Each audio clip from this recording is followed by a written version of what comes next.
नमस्ते। हजुर, अनि यसरी चाहिँ एउटा कुरो के लाग्छ भने अहिलेको नेपालको परिस्थिति हेर्दाखेरि हेलो हजुर भन्नुहोस् न, सुनिरहनु भएको छ उहाँले भन्नुहोस्। यता तपाईँहरूले चाहिँ दलित गरिबहरूलाई चाहिँ तपाईँहरूले जो आश्वासन दिएर जुन एउटा राज्य सत्तामा तपाईँहरू पुग्नुभयो, तर तपाईँहरू एउटा सीमित जातिहरूको लागि एउटा भाषीहरूको निम्ति राज्य चाहिँ वितरण गरेर एउटा पहिलेदेखि नै अत्याचारमा परेको दलितहरूलाई अब कुन जातिको चाहिँ तपाईँहरू एउटा तपाईँको के भन्छ शासन व्यवस्थामा चाहिँ उनीहरूको एउटा तपाईँहरूले चाहिँ नोकर बनाउने हो त। दलित चाहिँ पहिलेदेखि नोकर भत्ता आए, तर अहिले पनि तपाईँहरू चाहिँ कुन जातिको नाममा चाहिँ राज्य दिएर ती दलितहरूलाई तपाईँले दबाउन चाहनुहुन्छ भन्नुहोस् त। एउटा त तपाईँले प्रवासबाट गर्नुभयो, प्रश्नको निम्ति तपाईँलाई धन्यवाद। सायद प्रवासमा रहने धेरै नेपालीहरूको र दलित समुदायको प्रतिनिधित्व गरेर नै तपाईँले प्रश्न गर्नुभएको छ। तर प्रश्नको कोण भने तपाईँको अलिक सकारात्मक भन्दा नकारात्मक बढी भयो। तपाईँहरू जातीय राज्य विभाजनको कुरा बोलिरहनु भएको छ, तर दलितको मुद्दा छोड्नु भएको छ। मैले भन्दैछु त्यसो भएको त अलिकति नकारात्मक बढी आयो। र मैले के भनौँ तब पनि तपाईँको प्रश्न के भनौँ भन्दाखेरि अहिले हामी भनेको सत्तामा गएको छैन। हामी त सत्ता परिवर्तनको निम्ति अहिलेको संक्रमणकालीन अवस्थामा संघर्षकै एउटा मोर्चामा कहिले सरकारमा त कहिले सरकारभन्दा बाहिर हामी छौँ।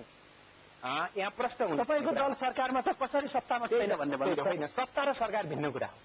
सत्ता र सरकार भिन्न कुरा। अहिले सत्ता सरकारमा रहेको सरकारसँग सत्ता रहँदैन भने अन्तर सम्बन्धित कुरा त हो। तर अहिलेको सरकारको चरित्र भनेको तपाईँ हामीले नयाँ सत्ताको चरित्र भनेको हामीले नयाँ संविधान मार्फत बदल्न बाँकी छ।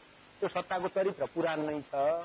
जहाँसम्म यसलाई बदल्नको निम्ति सरकारको कुरा जो हुन्छ संघर्षको एउटा मोर्चाकै रूपमा लिने गरिन्छ।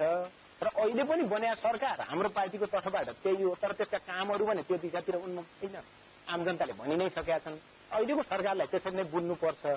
जहाँसम्म अब दलितको कुरा जो गर्नुभयो, जातीय कुरा जो गर्नुभयो, हामीले नेपालमा दलितहरूको समस्यालाई वर्गीय र सामाजिक सांस्कृतिक समस्या हो नेपालको भनेर हामीले वैज्ञानिक विश्लेषण गर्यौं।